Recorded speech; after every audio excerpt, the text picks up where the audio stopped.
So now I had a political interest in the topic because of the Israeli invasion.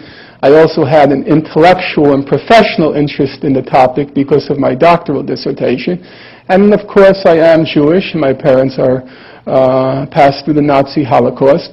And the Nazi Holocaust was constantly being used as a justification for what Israel was doing. So I had the third interest was the personal interest, namely my family background. So all three, as it were, rivers converged, and had Israel behaved in a civil fashion, ended the occupation, I'm quite sure I've been on to something else in the world, because there, as you quite accurately say, there are many crimes and misdemeanors being committed in the world, and had this one been resolved as it ought to have been resolved a long time ago, I'm sure, had I been invited here, I'd be lecturing on another topic.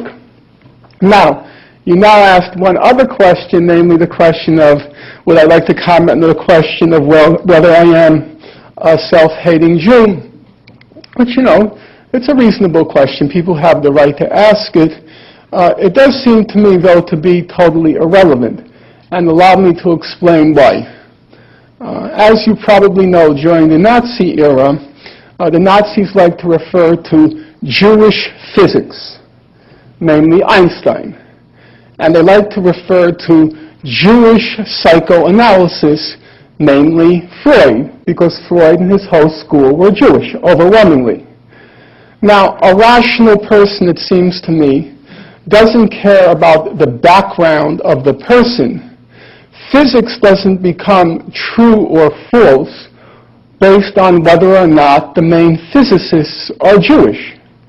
And psychoanalysis doesn't become true or false based on the background of the main psychoanalysts who happen to be Jewish.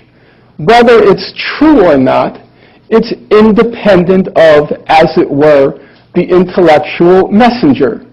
For a rational person, the only thing that counts is the message. So my answer to you is, for argument's sake, let's agree with the insinuation that I'm a self-hating Jew. Let's agree with it. How does that change the facts? Isn't it, for a rational person, shouldn't the only issue be whether what I'm saying is true or false? I don't see how my background figures at all in this particular issue, any more than Einstein's Jewish heritage figured in whether or not E equals mc squared. Let's take the reverse. Let's say I were not a self-hating Jew. Let's say I was, in your terminology, a self-loving Jew. Let's say I was self-loving. Does that make everything I say true? If self-hating makes everything you say false, then self-loving should make everything you say true.